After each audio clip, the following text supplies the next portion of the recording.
those of you who don't know me, I am Dr. Joe Reczek. I go by Dr. Joe because, well, when I started at Denison a while back, I decided I wanted to try and be cool and relatable, and so I was like, just call me Joe. And they're all like, oh, we can't call you Joe, you're our professor. And I was like, fine, call me Dr. Joe. And it stuck. So that's what I go by, you know, I'm happy to answer to that, or just Joe, whatever you're more comfortable with. But not Dr. Reczek, that's weird to me now. Okay? So anyways, I'm a Denison chemistry professor, and this is my 5th time here at STEMfest, and the wonderful program that's been built by the Works. And every year, the chemistry and biochemistry department and myself offer a challenge for this competition, one that is chemistry-based in a lot of ways, and this is one that we have updated from actually the first time we tried this competition, but it's an older video and highly relevant, I think, to today. The original reason that I thought this would be a good challenge is because drinking water, including clean drinking water, is incredibly important and incredibly unavailable to a large part of the global population. You know, we here in the United States, although not all parts of the United States, but in general, if we want to drink a water, we can go to the tap, turn it on, get a glass, or maybe if you're like me and lazy, just stick your head under the faucet and get yourself a drink, right? Well, it turns out that in a lot of the world, that is not so easy. And in fact, a lot of the water that's available, either from rivers or even certain groundwater sources, if you drink without treating it in some way or purifying it in some way, it can make you quite sick. And in fact, one of the leading causes of death worldwide is the type of sickness you get from drinking impure and unclean water. It's a large issue. Now, one of the ways to purify water so that it doesn't make you sick if you drink it is to boil it, right, using heat. It turns out that has a couple problems with it. One of the problems is that it uses a lot of energy, right? It takes a long time. Who's here boiled a pot of water, right? It takes a surprisingly long time, right? You ever sit, there's an old saying, and I'm not sure how old it is there, that a watched pot never boils, right? It feels like forever if you're sitting there waiting for it to boil. It takes a lot of energy to boil water to make it hot enough to purify, to kill any contaminations. And it turns out that's another issue for people who need a clean drinking water source. One of the second leading causes for death in underdeveloped nations is death by smoke inhalation or accidents due to wood or biomass that is burned to heat water. So it gets you on both ends, right? If you don't purify it, then it can make you sick. And if you purify it by, making a fire and heating it that way, well, that's also quite dangerous. So there's a great need for efficient, low-cost, and fast water purification across the globe. Now, there's many approaches to this, and there's many good companies, even in the last 5 years, that have started to rise up and tackle this challenge. But it turns out that a good way, actually, to purify drinking water is to build your own home purification device. And that's what this challenge is about. It's about showing you that, you can actually take some relatively common materials, and with a little bit of ingenuity and design and understanding of how the process works, you can build your own water filtration device and purify that water and drink it if you're brave, which I am, at least most of the time. And so that is a competition. It's for you to build your home water treatment device and system. And the rules, essentially, or the scope of this competition are twofold in major. One is the actual device and how it works, which we will test your final version of on the day of STEMfest. And the other is your presentation about the device, the process, and the global issue of water purification. So those are the two overall aspects of the competition, and both are important. Okay? So there's a rubric here that states how the competition is going to be graded. And so I want to go over just a couple of issues with that and explain this to you a little more and talk to you about the specific supplies you're going to have. Okay? So in terms of the actual device, all right, your home water treatment device, it's going to be made of a soda bottle, plastic bottle. Okay? And it's going to be filled with various things that will filter the water. And the water, by the way, it's not just any water. This will be water taken from the dirty pond that is sitting on Denison's campus, Ebaugh Pond. And let me tell you, it has a lot of dirt in it and a lot of stuff growing in it. And I don't really know what all the stuff is. I'm not a biologist. So a lot of the biology professors spend a lot of time taking samples out of that. So I know it's not clean drinking water for sure.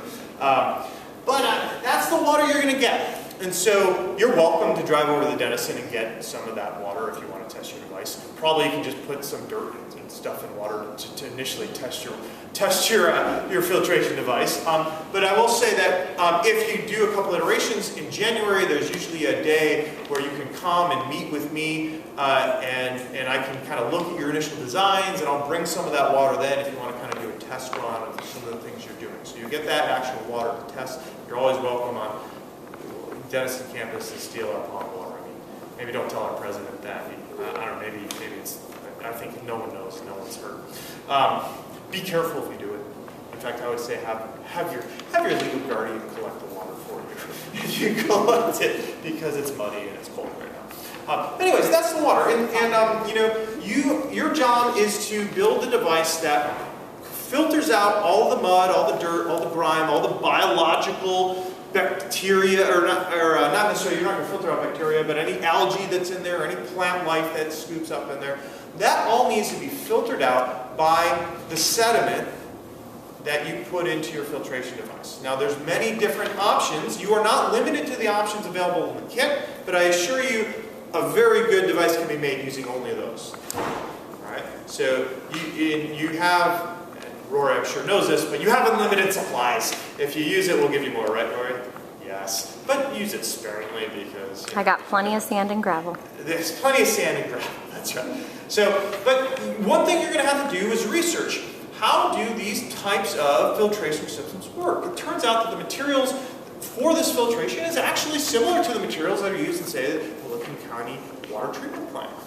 And so if you're doing this professionally for large volumes of water, the sand, gravel, the fine sand, the coarse sand, the gravel, the alum, all of these things are actually part of water filtration in industrial-sized plants and in community-sized plants. Why? What order do you put them in? How much of each do you use? Why is each one used in a specific way? These are questions that I want you to research and figure out and experiment with as to what combination gives you both the purest looking water, in other words, no sediment or the smallest amount of sediment coming through, and also does it in a timely fashion, right? So if you want to drink, you probably don't want to pour your water into your home filtration device and then wait for 30 minutes to have your drink, right? And so how quickly it's purified is also a factor here. The goal will be to make 200 milliliters, and for those of you who haven't memorized what that is, like most chemists, that means about a beaker this big and about that high, so not that much water. Okay? And to do it as quickly as possible while also being as clean as possible. You notice there's points for both. So if it's fast, but there's dirt in it, all right, that's not necessarily better than taking a little extra time and making sure it's as clean as possible. Make sense? Now, both of those factors are going to be part of your design consideration. And one type of thing I would expect in your presentation is the trade-offs. Well, we wanted it to be a little bit faster, so we took out some of the material. Or perhaps we thought that it was fast but not pure enough, so we added a certain amount of material. What did you try? What experiments did you do? And how did that make you change your designs throughout the process? Does that make sense? Another factor, so the clarity then, how clear and how pure the water comes out, how fast the time scale it comes out on, and you'll notice there's different scores associated with the time. So if it's less than 1 minute, that's the highest category. But you only lose 1 point if it's between 1 and 2 minutes. So obviously, I'm not telling you to rush, right? It's not necessarily great to say get it under a minute, but have a little dirt in it. Probably better to be in that 1 to 2 minute range to have it be perfectly clear. Does that trade-off make sense? Think about that as you design this and as you test these experiments. The other thing is that I am going to taste the water. That's the point, right? We're going to make drinking water. So now that said, the other aspect of purifying water is getting rid of the dirt, getting rid of what you can see, making that pure, crystal clear water is great, but you can't necessarily see the bacteria that are in there that are going to make you sick, right? And for that, we need to treat it in some other way. And in this way, we're going to actually use chlorine bleach. Now, disclaimer, do not drink chlorine bleach ever. It will be really bad for you, okay? And getting the right amount of bleach so that the bacteria are dead and you are not is a key aspect to purifying water, okay? So you are going to get a little dropper of chlorine bleach that will allow you to add drops, small drops, one at a time, to your water sample. You'll stir that sample up. You will also get test strips that can tell you the concentration of total chlorine bleach that are in your water when you are done adding the bleach. All right? I'm not going to tell you what your target is. That's for you to figure out. But you want to make sure that when you test that water, it is in the correct range of bleach concentration to say there's enough to kill bacteria, but not enough to seriously affect the taste of the water or worse. Now, in full disclosure, there's no way you're going to add enough bleach to actually hurt me with bleach. It would taste really bad, but I can handle that. But I will not drink the water if it doesn't meet the minimum threshold, because I don't want to, get dysentery. It's pretty uncomfortable. Okay, so if you don't have enough chlorine, if you don't meet that minimum threshold, which is up to you to figure out what that is and learn how to use those test strips. On the day of, we will filter 200 milliliters through your device, and I will test the water myself, because I'm the one drinking it, for its chlorine. Okay, and that is something you want to do. Now you each there's 8 test strips included in your kit. My advice as you think about designing and testing this, get your water filtration set up the way you want it, get the right speed, get the right amount of filtration through, and don't worry so much about the chlorine aspect until you're getting your water samples right. And then once you've got that part down, then figure out how much of the chlorine bleach do I add, what's the time frame for that, and then practice testing to see that and make sure you're in that right range. Does that make sense? If you do need more strips, if you wind up using them all, absolutely, we can get you more. But no need to do it while the water's so dirty, right? It's going to skew your results. Make sense? So that will be the actual competition: how fast, how clear, and how it tastes, right? And like I said, I'm very brave, but I'm not stupid, so I'm not going to taste it if it reads as the chlorine level is way too low. I will taste it if the chlorine level is too high. Sometimes it still works out, but usually it tastes like chlorine, and that's not good. Now, another disclaimer: please do not taste your water on your own. Leave tasting water to trained professionals. I suppose I do not endorse, nor does the works, you tasting your own dirty pond water. Okay, please don't do that. Don't make yourself sick. Now, I'm not saying that because I don't trust your home water filtration device. I totally do. I'm just saying on a fluke chance you didn't do it exactly right. You don't want to drink the water. Okay, deal? Okay. Any questions about the design process? What you're going to be assessed on in terms of your water and your device. So one last piece about that. The judges are going to look at your actual setup in your device, and they're going to say, does this look sturdy? Does it look like if we took it, if we lifted it up and took it into the other room, it would still be held together and be able to filter more water? So the integrity of your design is also a factor, right? Is it sturdy? Is the bottle really secure?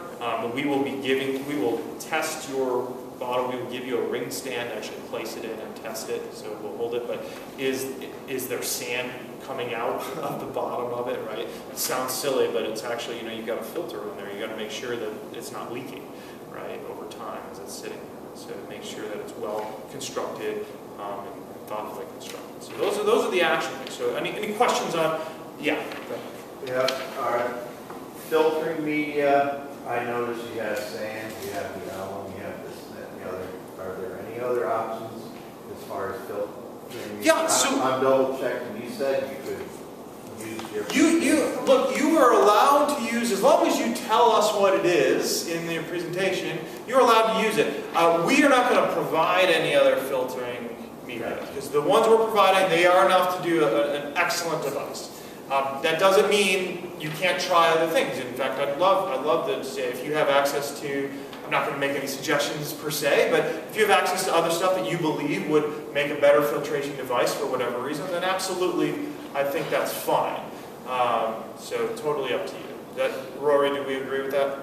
Okay, yes. So the follow-up question then is, if we were to come up with something that would remove the chlorine so that it tasted better, and we guarantee, if we showed that the chlorine or the water going into the device was of the right.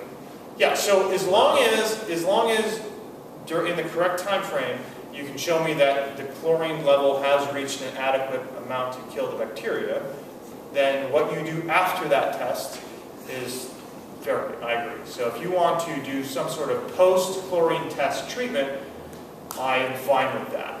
Okay. Sounds like we got a professional water treatment person over here. Anyways, yeah, that would be fun. But yeah, sure. As long as, so the requirements on the chlorine test are that it reaches a certain level at the correct time, which obviously I'm not telling you what that is at this point. But as long as it does that, any type of post-treatment would be okay, as long as you are very clear about what that is so I know what I'm drinking. Okay. Other questions? Yeah. Gravity fed, or can it have other, like, as far as filtration power? Yeah, it's a good question. So the assumption is that gravity will be doing the work. You know what, I'm going to go ahead and say that you can't have any additional structural elements to the filter than the plastic bottle and the filter paper and whatever's holding it together. So no, you can't put on any additional... Can't put a vacuum pump. Yeah, correct. No pump or nothing like that. Now, I'm not going to go where my thought just went. That doesn't necessarily mean it has to just be gravity, but it can't be any other mechanical attachments. So, yeah. So the structure has to be what we provide. Okay? Good question. Other questions about the device itself? Everything clear? Yeah, please. Mine's kind of weird. I teach in Columbus. I live in Columbus, so coming out here is kind of a lot. I am right with you. We have a pond available in our back behind our building. Sure. That is kind of really scummy, probably just like your pond. Yeah. If we run out of your water, are we allowed to test that water? Oh, or so- should we just test that water? So I highly advise you to use that pond water for testing. Okay. On the day of STEMfest, yeah, you're gonna bring the best device, your final device. You're gonna bring that with you, and on the day of, I'll bring plenty of water with me, and I will pour it in there. I will and collect the 200 mils, and you guys will do everything else. But I will actually, I'll give you the water from the pond on the day of STEMfest. Okay. So, I guess I can't say with 100% surety, but my guess is that pond water is pond water in this particular case. Yeah, it's not very pleasant, but Yeah, fair enough. Like pond, Yeah, it's a good point. You might want to use just plain water in some initial tests to see if you're getting your time right, rather than mucking up your whole thing with dirty pond water all the time, and maybe wait to use actual pond water until you think you got a good design, right? There's a lot depending on how much time you have, how many iterations you do, stuff like that. But yeah, I think you could probably test with any pond water, any dirty water if you find the test. I will bring the water on the day for the official testing, so everyone has exactly the same thing. Sound good? Yeah. Good. Any other questions? Okay, so a little bit about then your presentation. It is a PowerPoint or some other professional computer thing. There are other programs out there. I don't care what you actually use, but it is going to be a computer-generated presentation that we will project onto the screen.